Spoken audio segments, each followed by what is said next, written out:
Welcome to Stage Explorations, where we interview the theater creatives and artists from the theater world, those who perform on stage that the audience sees, and those behind the theater stage that the audience almost never sees. I am a journalist and theater fan, Buell Brown, and today's guest is... Hi, it's Benny Perez, the director of the musical Pasaje. If you want to learn more, listen in on this conversation. So my first question is, when did you first fall in love with theater, and why did you have to be part of this great theater world? I discovered that I had a musical talent at about 14 in my freshman year. I didn't know what to take as an elective. I went over to talk to the choir director. He played the piano. I sang it back like a bird. And I realized that I had a good ear for music. And later that year, our high school had combined their choir department, the band department, and the drama department, and produced a production of Fiddler on the Roof. It was the first time I ever saw people singing, dancing, acting on stage, and I was absolutely blown away. I had never seen anything like it. So I thought, like a lot of theater kids, I can do this. This is something that maybe is in my future. I joined the choir. I joined the glee. We had like a show choir in my high school. It was fun, and I had a great, ability for it. But after high school, your parents are like, when are you going to get a sensible, like they don't, I come from a very conservative Mexican American family that doesn't really understand the arts as a vocation or as a career. It always seems like a hobby. But anyways, I did regional theater, and I loved it. And then just everything sort of snowballed from there. I worked for Princess Cruises as a singer for about 16 years. And that was an extension of my college. I went to Citrus College and studied musical performance. And yeah, I think you come to a point when you're an artist where you say to yourself, is this a hobby, or am I going to try to make this into a job? And it's a rough decision, because the muse is always like sort of pulling on your ear, like, come over here and play and have fun. And but your bills are always like, don't stop. But it's been a road of ups and downs. It's been hills and valleys, wonderful successes and triumphs and exciting experiences with really extraordinary people.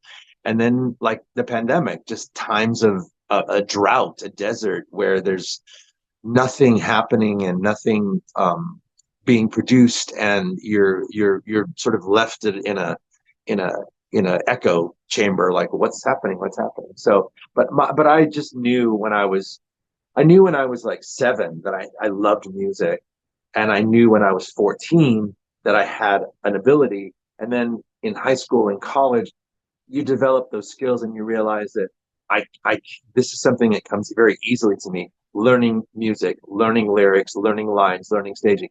So not everybody has that gift or that ability to take their natural gifts and turn them into a vocation, into a career.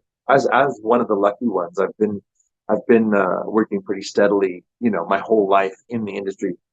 Sometimes you walk out and you do retail jobs or help out friends, but for the most part, I have been performing as an actor and a singer, and then since 2015, a director. That's a whole other slice that I absolutely love. Directing is it's challenging, but it's also so fulfilling to see an actor or an actress not know something, and then you stand outside of them and you say da da da da da da da, and you give them, pins to put on a board, and then all of a sudden you start seeing this wonderful performance come out of somebody that wasn't there 30 minutes ago. So I think you answered like 3 questions during that time. I have no shortage of conversations, opinions about the arts. I love the arts. I'm very passionate about them. Well, to that, the theater experience, why is it such a unique format, both for the actors but also for the audience? Well, I think in this day and age, in 2024, we are all slaves to some device: our television, our telephone, our tablet.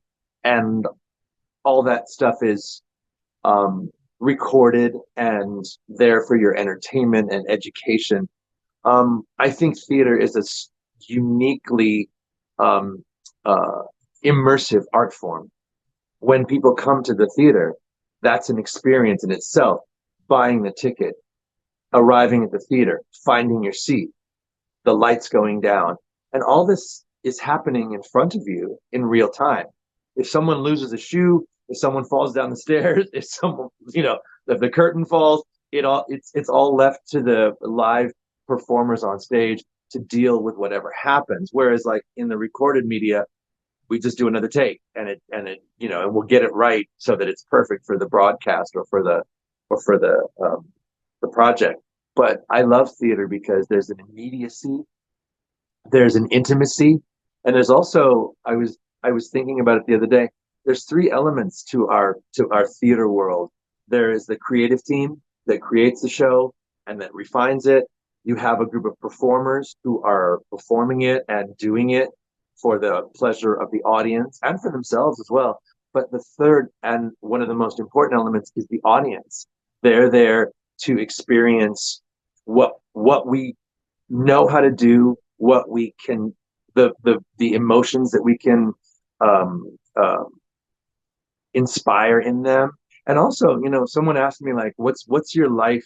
How do you define what your life's mission is as an artist? And I immediately said, well, we're here to reflect the human experience back to itself. That was just the best way I could explain why theater is here, because we're telling stories of joy and of sorrow and of of obstacles and of triumphs, and just basically, like I said, to reflect the human experience back to itself. So we learn more about ourselves. We learn more about other cultures that are unfamiliar to us. We can experience things vicariously. Why do you think these things like Star Wars or Lord of the Rings? There's like a journey, and we get enormous satisfaction out of starting a journey with a group of people on the stage, and by the end of the show, 2.5 hours later, we've all come out of there, with new brain cells, new experiences, and hopefully our thought processes have been altered and our souls have been enlightened. Even more important, why are musicals so unique to an audience to go to, and why are they so important and popular to the general theater community? I love plays, but as a musical theater actor, singer, director, I'm always waiting for some sort of music to come out of a play. So I think producers have gotten smart to that, and they've implemented almost the way that you hear a John Williams score or you hear a Danny Elfman score or an Alan Menken score, the way that they sort of creep into a film. I think theater producers are realizing that we have to start doing plays with musical accompaniment or musical sequences. I love that. I think it's wonderful. I think music is such a healing and exciting thing. I mean, like I always say music is my best friend because it's never let me down and it's always been there. Whereas humans, can disappoint you or upset you. Music never does. There's always some new inspiring thing that comes out of jazz or rock and roll or Latin music or classical music that I just love. So I think the musical art form is very unique in that it's not only a story that starts and ends with interesting characters, it also has something for your ears as well as your eyes. And I think when you hear a song on a stage in a musical, it's something you never forget. There are like iconic moments when Evita comes out and sings "Don't Cry for Me, Argentina" on the balcony in that white dress. It's like an iconic moment that you never ever forget. When and I think musical theater writers try to create those kind of moments so that the audience will hopefully first remember their compositions and what they've created, but also want to see more. You know, it inspires them like, wow, that was an incredible moment in a musical. The chandelier fell, or the helicopter came in, or they had a beautiful duet on a balcony, or they you know, danced in the middle of the street with you know, with fireworks behind them, or whatever. It has such a lasting quality within you to to um, to want to experience more of that kind of thing. And theater, and musical theater especially, is what is so exciting to me, because it's got so many elements. You know, it does have a musical score that you can look forward to, a song that you'll hopefully leave the theater humming, and the characters that deliver the songs on stage stick with you. They stay with you. There's always some, you know, if a villain is deliciously horrible, you know, you will remember that song.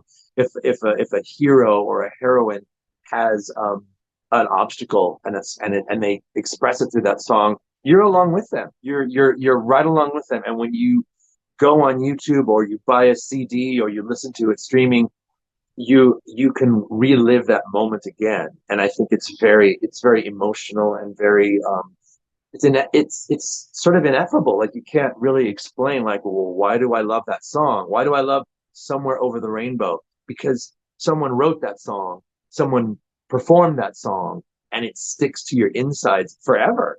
And you want to be that character living that story, and facing those odds, showing bravery, being afraid, but you know, but going through all the things of the character. So it's a very powerful medium, very, very powerful medium. And I think what's wonderful about it too is how varied it is. I tell my friends, you can write a musical about anything. It can be futuristic, it can be in the past, it can be fantasy, it can be, you know, stark reality. It can be so many things. Um, Whatever the creative team, the writers and the producers and the directors decide what this thing is going to be, the audience will experience that, and hopefully find something to cling to within the, you know, within the 2.5 hour space that you have them as your audience. When did you first hear about this new musical, and why did you have to be part of this world premiere production? So about 2 years ago, I directed my fourth production of In the Heights. I have a very long history with the show In the Heights that Lin-Manuel Miranda composed in 2008, was on Broadway for 3 years, and subsequently toured. In 2011, I did the national tour of In the Heights. I played the father, Kevin Rosario. And in 2015, I was asked to direct the show for the very first time. I found that I loved directing.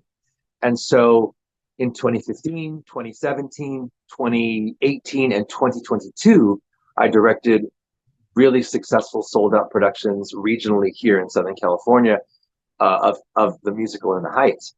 And a friend of mine, well, he wasn't a friend at the time, he was sitting in the audience, saw my performance in the show, because I also played the father as well as directed it.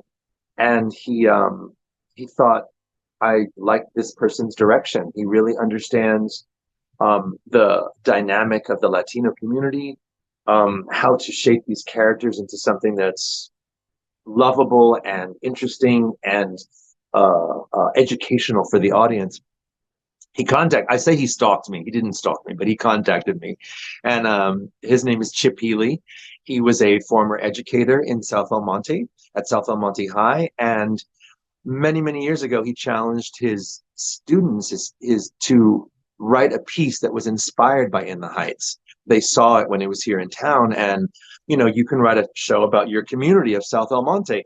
It's mostly Mexican with some Salvadorian students as well from El Salvador, immigrants and their families. And so he challenged them to write, and so they were inspired to write this thing. And over the years, it's developed and developed and developed.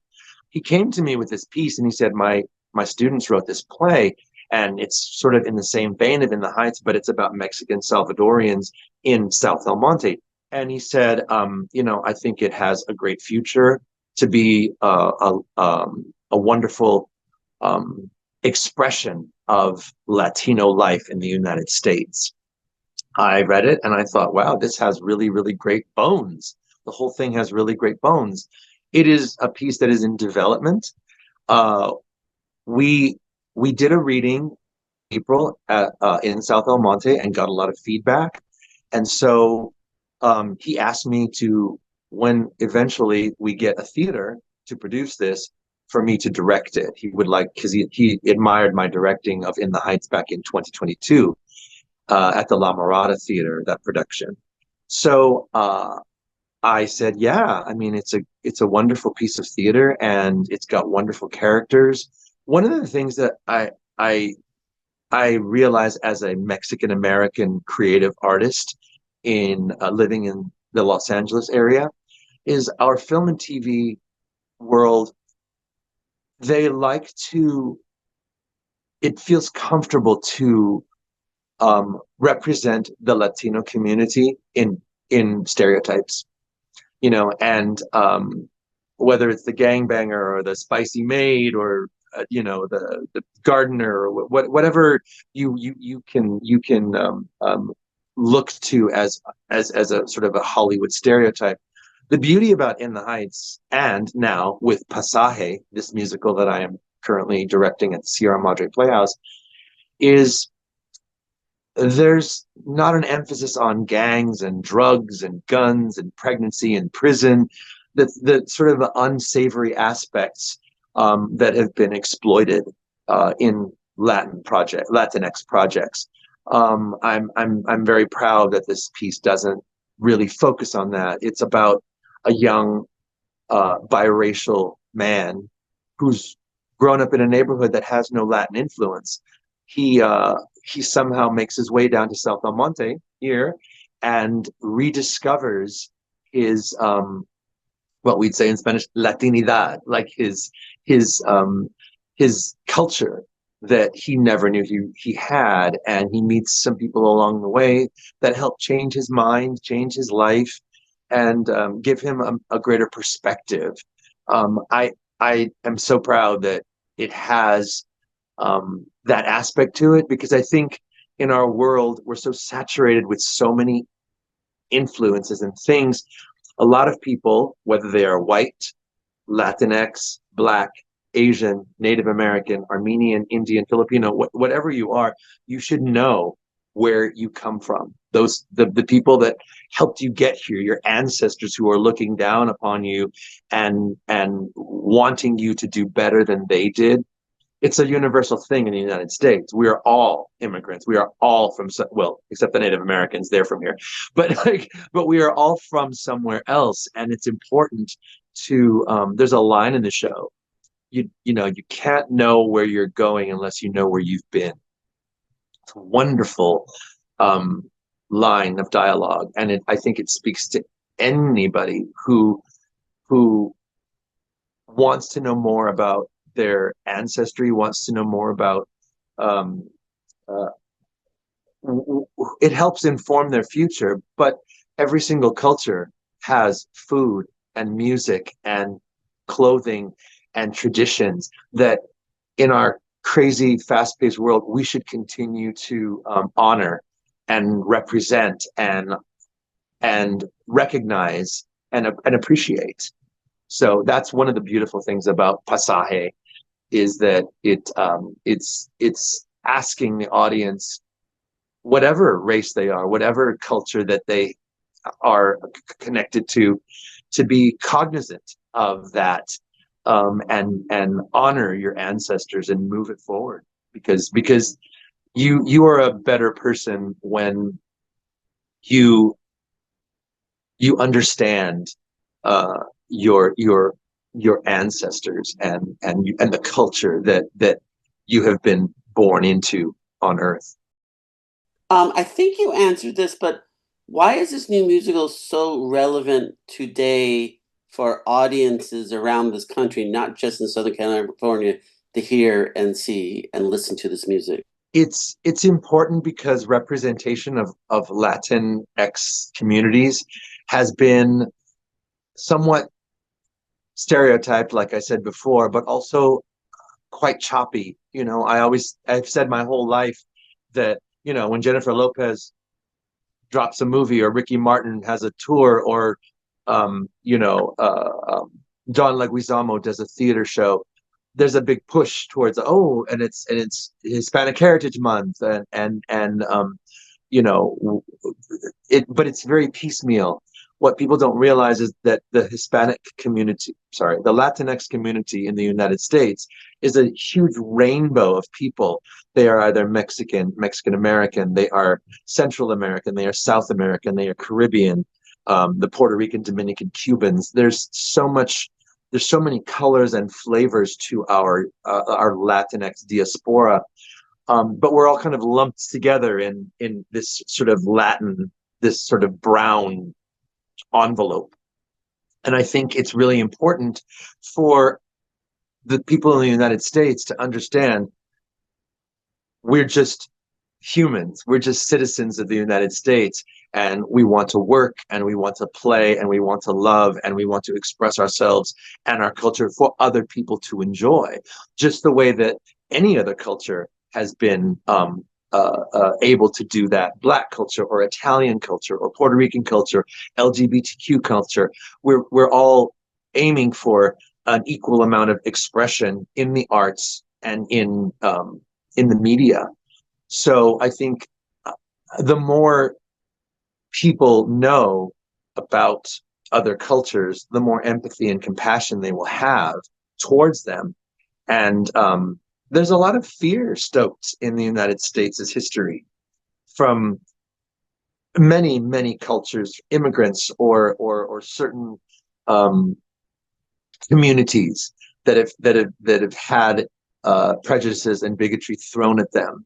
And I think when you create a piece of art that shows how human we all are, we're all facing the same things. We're all just trying to be the best that we can be in this multicolored, multicultural United States. We become more enlightened ourselves about our neighbors, about our communities. Everyone in this country knows someone of Latin descent. Everybody, whether you're on the East Coast, whether you're on the West Coast, your friends, your family, your coworkers, and we all have something to offer each other, and we all have something to enlighten each other with. So I think I would encourage anyone who's a creative and who feels underrepresented to write something. You have a friend who's a writer, you have a friend who's a composer, write a musical, write a play, write a one-person show. Let your voice be heard so that we can more understand you and have compassion and empathy for those that we don't understand. You know, we're sort of all in this together, and why wouldn't, you know, it's funny. I went to Alabama in the Heights once, and this woman in a rather prejudiced way interviewed me and said, well, why would somebody from Alabama want to see a show about singing, dancing Latinos in New York City, which is in the Heights, you know, putting it in very small terms. And I said, well, I think because it's good to learn about other cultures. It's good to know what other people are experiencing so that you're more enlightened. I said, well, let me put it this way. I'm not Jewish, but I love Fiddler on the Roof. I'm not Black, but I love Dreamgirls. I think it's such a wonderful slice of specific cultures that I find connections. I find things that I can relate to and I can understand, and that are just so familiar to me. I have friends like that. I have relatives like that. I have experiences like that. So I would just encourage anybody who's a creative to figure out what it is you want to say about your past, about your present, and what your future would like to be. What are the underlying messages in the new musical? It's a story of a young biracial person's journey to self-discovery and uncovering family secrets. It kind of sums up the show. But I also think that because there are so many biracial people in the United States now, whether they be Black and Latin, or white and Asian, or, you know, or like our vice president who's Indian and Black, there's the notion of being biracial is something that the entire world has kind of dealt with. I think what I said before, discovering your past, your ancestors, appreciating their sacrifices and contributions to your life helps inform who you are as a human, as a person, and helps you move forward in your life, to a bright future. When you don't know who you are, there's a lot of strange and negative temptations in this world that you can be coerced by. And I think when you know who you are and you know where you come from and you know where you're going, well, what could any adult wish more for a young person than to be focused and to know all those things so that you don't get tempted by, the negative things in the world. So I think the message I want people to take away is that our Latin culture is a vibrant and vital force in the United States, not what you think we are, they are. And like I said, researching your past, no matter what culture you come from, it's very important. It's beautiful. It's wonderful. You should be able to share that with all your friends and family. There should be absolutely no shame in your language or your food or your clothing or your music. This is all your history, the tragedies and the triumphs. There's something really, really beautiful about this show. I don't want to spoil anything, but it's got a message of hope and a message of redemption, and also I'm hoping that it inspires more people to support theater, to support people of color stories, to do more theatrical projects, about specific cultures, to write more musicals, to compose more plays, do poetry, sculpt, paint, all the arts, all the creative arts are so important to our spirit and our soul. We're nothing without them. I'm sorry, we're just nothing without the expression of our own human experience and the creativity it takes to inspire other people. And we also need the audiences. The audience, we would all be, without audiences, we'd all be a bunch of crazies in a dark room, like just talking to each other. So it's important for audiences to continue to support in whatever phase of development these pieces are. I know this is like asking who's your favorite child, but in this musical, is there a part of the musical, a song that is your favorite part and you're hoping people will get something really special out of it?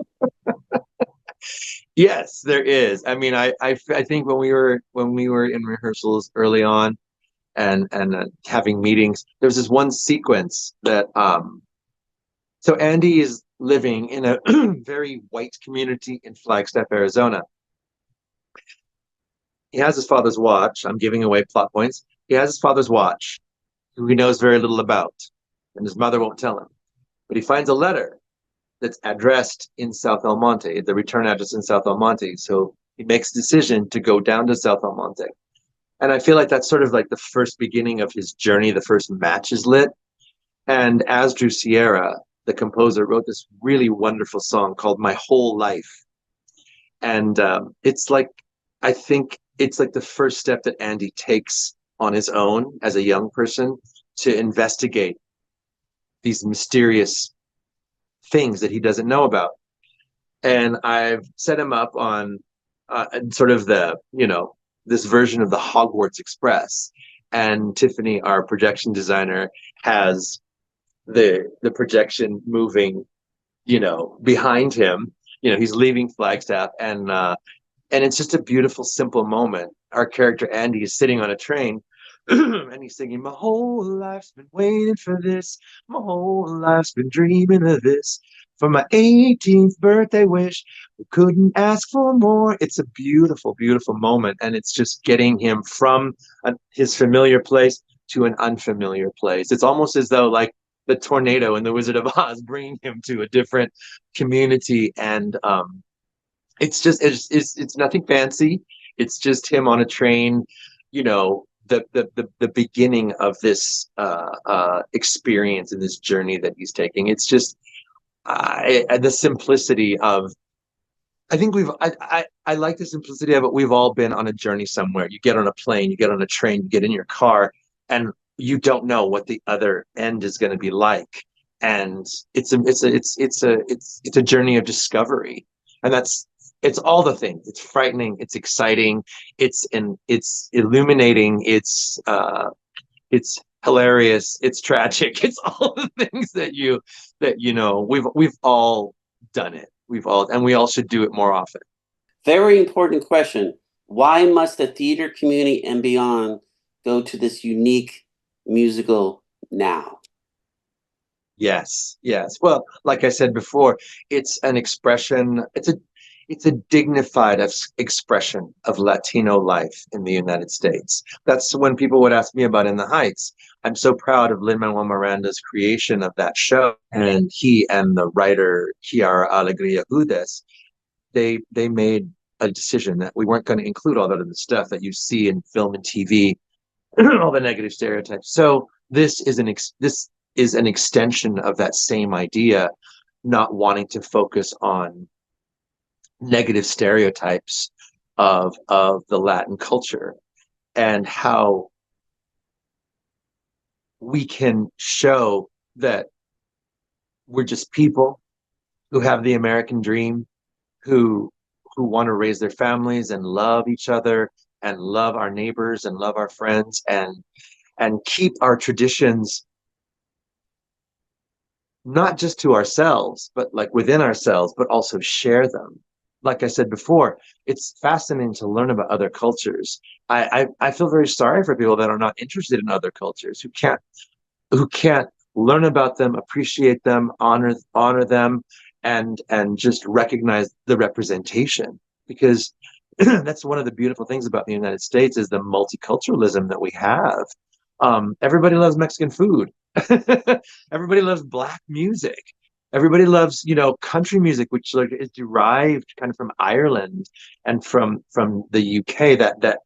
That type of music. So America is this gigantic melting pot. Why wouldn't we embrace all the beautiful, stripes on our flag, all the stars on our flag? We've all got something to contribute to this, and I will wholeheartedly support any theater piece that tells a distinguished story about our Latin culture or about any person of color.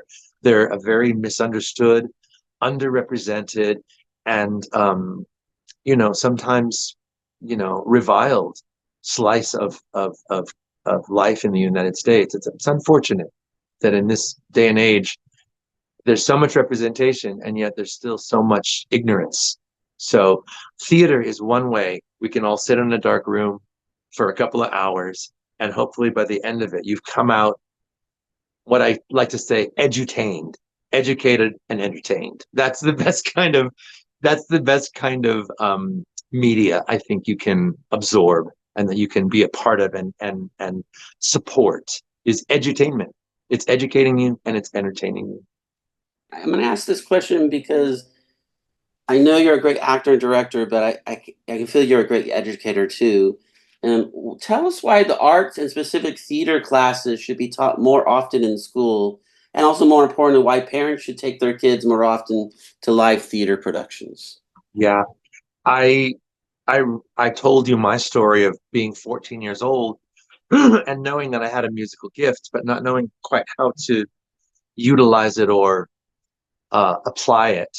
And there was a teacher, this little man with a beard, Ken Camarella, who played the piano, and he realized I had a good ear. I sang like a bird. I sang it back to him. So educators have a very, very tough job in that they have to find talent for the curriculum for their classes. And some people take arts classes in high school and they don't go on to create a career about it. I would say, in my group in high school and in college, 10%, 15% made the arts a living. I was one of the lucky ones. But it's important because parents should try to recognize an artistic ability. They can write, they can sculpt, they can paint, they can sing, they can dance, they can act. If they recognize it early on in a child, that's the part to help them develop that. It's like a sports, or if you have a proclivity for sports or for computers or for anything, it's the same with the arts. If your child shows interest and they show ability, it's a great thing to encourage them. They very well could make this into a career and be emotionally and fingers crossed, financially satisfied being an artist. Now, it is a challenging thing. And I would tell any parent, if your child is a great singer, actor, dancer, whatever, you support them as well as you can. But also, the arts are also like an up and down kind of business. Um, get get other tools in your belt besides the art of performance or your degree or the whatever you're pursuing, because there are ups and downs in this business, and there are slow times and there are busy times, and you got to figure out how to pay your bills in the slow times. The busy times. I'll tell you something. I will say to any parent, please support your kids in the arts, because it makes them better people. It makes them have empathy. It makes them understand other cultures. It sparks their creativity. It really helped me become more popular in high school. I was a nerd and I was bullied, and I hated life when I was in junior high. Got to high school, people just go, "Oh, he can sing, he can act, he can like," and all of a sudden my stock rose as a person, and I didn't understand it, but it's the semantics of high school. And then when I left high school, I went to Citrus College, and very accelerated junior college. Their program was extraordinary. I stayed there for 3 years. None of the high school baloney was there. We were just boom, boom, boom, working on music and dancing and acting and theater and performance. It's exciting when you find something that you're good at and you could possibly make a career out of. So I found a stride there, and luckily it kept going and going and going through my adult life. So yeah, it's very important to have the arts in a curriculum. Sports, in my opinion, I'm sorry, I'm not a sporto, so haters hate, it's the most it's the most over budgeted, and so much attention is put on sports, and very little people after they leave school remain in sports.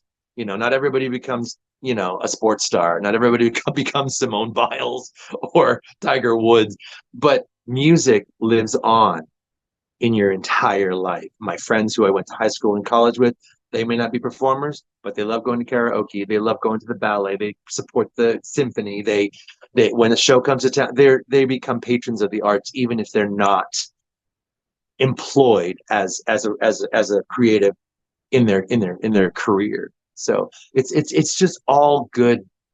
It's all good things bouncing off of artistic expression in high school, college, community theater, regional theater, national theater, Broadway, global. It's all something that we can. I love it when people discover, hey, I saw this show, this show came through town, and I don't go to musicals. I don't like that, but I love, wow, somebody has been, their light has been turned on about how wonderful and how much work and blood, sweat, and tears it is to make something like what we're creating with Pasaje. And here's another thing.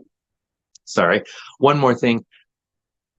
When you're doing a show, when you're an actor or you're a director, and you put this thing up and the lights go down in the theater and the show starts, you never know who is out there in the audience going to be inspired or uplifted by your message on that stage.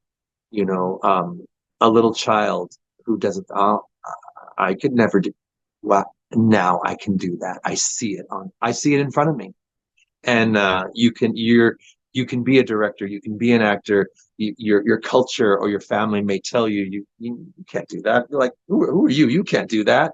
It happens in every culture. So the power of the arts is in inspiring and entertaining audiences, but also letting young people know we need you, we want you, we want you to be the fire that keeps this thing burning, it keeps the candle glowing. You know, it's theater always seems on the verge of collapsing, but every few years something new comes along, something exciting that everybody wants to be a part of and has an investment in. So fingers crossed, you know, Pasaje on Broadway soon. What would you like to say to the original group of South El Monte High School drama students and alumni who first thought of this musical concept, which is now a live production? What will you want to say to them? Well, first of all, I'd like to say thank you. I'd like to say thank you to Chip Healy, the educator who was inspired by Lin-Manuel Miranda's In the Heights and challenged his students to create something along that vein. That there again, you know, Lin was just this musical theater nerd, you know, Puerto Rican growing up in New York and um, going to Wesleyan University. He was challenged by his teacher to write a short musical. He's like, "What do I write about?" And the teacher said, "Write about what you know." So he wrote a nearby neighborhood of Washington Heights. It was colorful. There were all these characters and music and food. And so he wrote a few songs and everybody said, there's something here. You need to develop this further. It's got what I call bones. It's got bones of something. So and then it ended up being on a Broadway stage. And then he ended up writing Hamilton 8 years later. So there are moments in your youth where you can be inspired by teachers, by other creatives and artists to create something yourself. So thank you to those students for bringing these characters to life on a page, showing us what your community is about, showing us the obstacles and the challenges and the sorrows and the successes of what is possible being a person of color in the Los Angeles area, in California, in the United States. Um, they they gave us a great gift. These characters are universal, and they're people that you know, your friends, your family, your coworkers, and I for one appreciate that what they brought from their imaginations onto a page is now coming to life on a stage that is just, you know, a few miles north of where they first started this journey. And hopefully it's just the first page of a really long journey that takes this theater piece to a larger level, to a more to a wider audience and to a larger national spotlight. There's a very sad lack of Latino representation on stages. I mean, we had West Side Story. Okay, great, that's gangs, you know. And we had and what I mean, there's very little else to. We had In the Heights, which I feel like is a distinguished representation of Latin culture. But you know, there's not a whole heck of a lot in our canon of Latin works for the public to enjoy and embrace and understand. Is there anything else you need to or you want to mention about this production that we haven't covered? What I would say is too, I want to repeat what I said before, echo that if you're a parent and your child has artistic abilities, do your best to support them. They may be the next Lin-Manuel Miranda. They may be the next Andrew Lloyd Webber. They may be the next Rachel Chavkin, the director of Hadestown. There's so many opportunities. We just have to sort of create them, you know, for people to express themselves and for, you know, everybody wants a successful show. Everybody, whether it's Netflix or whether it's on Broadway, they want things to be a success. So I just would encourage all of you to support your kids in the arts. It's an important thing. We need to build the next generation of creative artists. not just YouTubers and not just TikTokers. That needs to roll over into the wonderful art of theater, which is thousands of years old. We're not doing anything new. This is what the Greeks did. It was a slab of cement, and they wore masks, and the audiences clapped or cried or laughed. So we're here to carry on that wonderful and honored tradition of storytelling on a stage, live for people. Hi, this is Benjamin Perez. I'm the director of a new musical called Pasaje, Pasaje. Pasaje. It means pathway in Spanish. Please come and support local theater. It's a wonderful story about a young biracial boy discovering his past, family secrets, and the road to his future.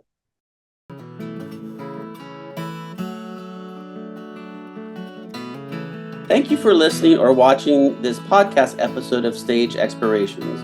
To learn more about the theater creative and more theater creatives and artists on Stage Explorations, go to www.stageexplorations.com. Once again, that is www.stageexplorations.com. There is no space between stage and explorations. You may find more videos, podcasts, and information about this theater creative and other theater creatives and artists on Stage Explorations YouTube channel. Looking forward to seeing you in the theater.